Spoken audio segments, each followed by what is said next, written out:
America's strangest decade, 1970s trends. 1. Cold open. Picture this. A guy in California convinces over 1 million people to buy a rock. Not a fancy rock, just a rock, in a box, with breathing holes. Meanwhile, parents across the country are on their knees with actual garden rakes, grooming their living room carpets like it's a pudding green.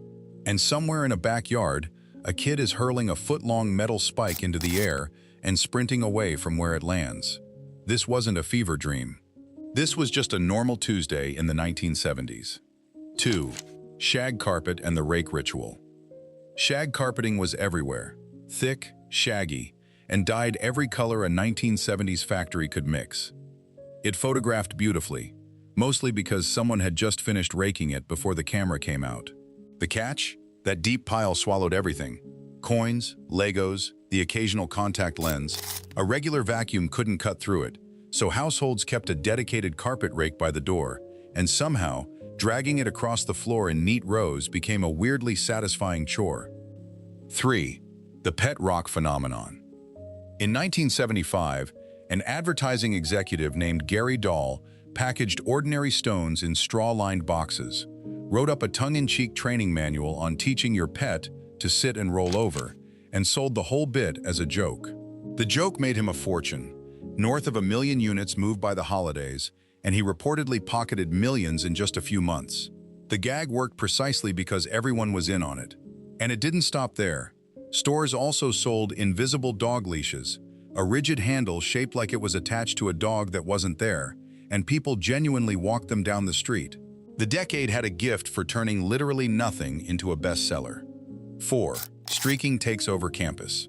Spring of 1974 saw a bizarre craze sweep college campuses, running naked through public spaces, often in large groups, just to see who would do it.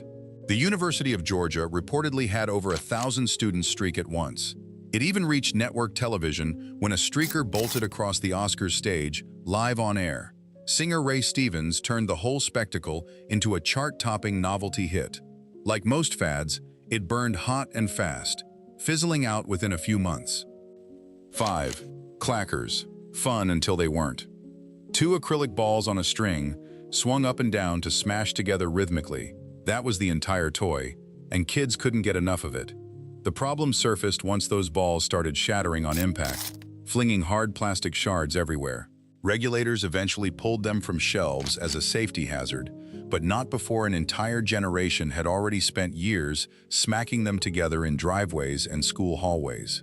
6. Macramé mania. Knotted rope wasn't just a craft in the 1970s, it was basically interior design law. Plant hangers swung from porches and windows in nearly every home. People didn't stop at plants either. Wall art, belts, purses, and that unmistakable macramé owl became a fixture of American living rooms. Craft stores reportedly struggled to keep cord in stock. Knot tying had, somehow, become the national pastime. 7. CB radio goes mainstream. Citizens Band radio had been a trucker's tool for years, but it exploded into the mainstream after the song Convoy topped the charts, and the movie Smokey and the Bandit became a box office hit. Suddenly, everyday commuters wanted in, picking out CB handles and trying to talk like they'd been hauling freight their whole lives. Demand got so intense that the FCC expanded the number of available channels just to keep up. Actual truckers, predictably, were not thrilled to have their channels flooded with amateurs. 8. Fondue night. Millions of fondue pots sold in the early to mid-70s, and for a while, no dinner party felt complete without one. Bread cubes, meat chunks, strawberries. If it could survive a skewer, it went into the pot. The craze cooled by the end of the decade, though plenty of those old sets have quietly resurfaced in kitchens lately, still working exactly as they did 50 years ago. 9. Bean-bag chairs. Marketed as the chair you could eat, sleep, and lounge on all at once, beanbag chairs landed in Sears and JCPenney catalogs and quickly became a fixture in American homes. They came in loud colors, had no correct way to sit in them, and were a magnet for kids. The downside, getting out of one took real effort. And if the seams ever gave way, you'd be vacuuming up tiny foam beads for years afterward. 10. Lawn darts. These were heavy, metal-tipped darts roughly a foot long, thrown across the yard while other people stood nearby, sometimes as the actual target. Plenty of kids skipped the aiming part entirely and just launched them straight up to see how close they'd land. After years of documented injuries, they were finally banned in 1988.